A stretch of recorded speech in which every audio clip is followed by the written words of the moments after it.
On to race day 3 at the 470 World Championships in La Rochelle, France, the first World Championships of the Road to Rio. New faces are racing alongside some of the long-term campaigners and Olympians. But not everyone is racing towards an Olympic dream in 4 years' time. Many of the Asian teams competing here are focused on the Southeast Asian Games, which take place in Myanmar later this year, so the Worlds is ideal preparation.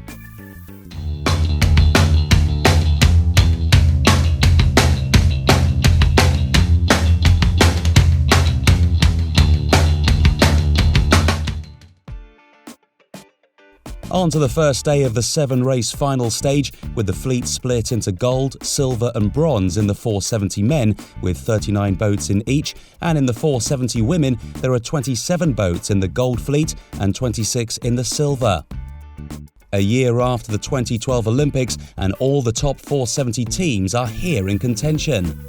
Another familiar face in the boat park is the now retired Malcolm Page, who has been enjoying the 50-year celebrations. To be 1 year on from the London Olympics, and I suppose to be back at the 50th anniversary of the 470, it's a pretty amazing thing for me. Obviously to achieve that second Olympic gold was my dream and what I was working for, certainly in that last 4 years after Beijing. So to be back here now, to be celebrating the class and its history is something really amazing. And I suppose the biggest feeling I feel from that is contentment. To, I suppose, achieve my personal goals, and then to be here and seeing such a special class and celebrating the history of it is an amazing thing, because it's been such a big part of my life. It's what I have been focusing on for such a very long time. London Olympics was 15 years in the making, Beijing was 11, and so to be here and to be here in a more relaxed mode is a special thing.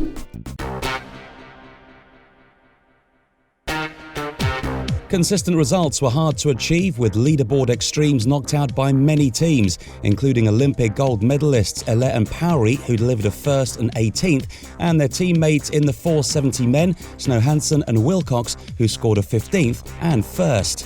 Both the 470 men and women gold fleets were up on the Alpha course today, and milling around ahead of the start are the Croatian teams, 470 women's European champions Lecointre and Géron from France, China's Zhu and Yu, 2012 Olympic helm Labouchere and Crew Lebert from France, along with Sweden's 2012 Olympic helm Dahlberg and new crew Bergstrom, and the 2012 Olympic bronze medal pair from Argentina, Calabrese and De La Fuente.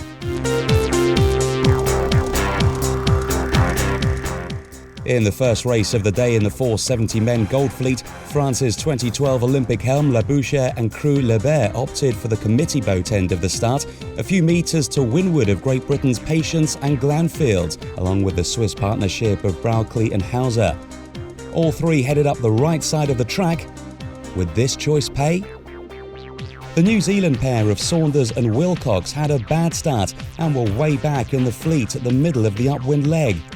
For the Croatians and Argentinians, who headed to the right, along with the Greeks, their choice was not the best. On to Mark II, and the British pair of Patience and Glanfield rounded ahead of Japan's Matsunaga and Yoshida, with Brauchli and Hauser in 3rd. Many of the teams who had been top of the leaderboard were by now relegated to the back of the fleet as they struggled to read the challenging conditions. Australia's Belcher and Ryan were back in 10th in the fleet.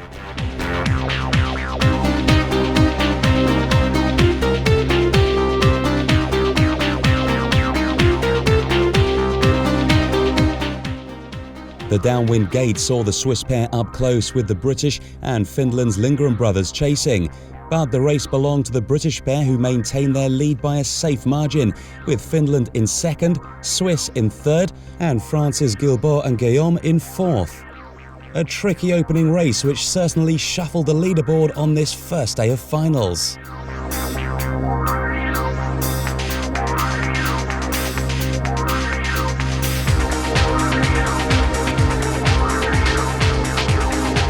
The women's gold fleet started next with a fairly even start.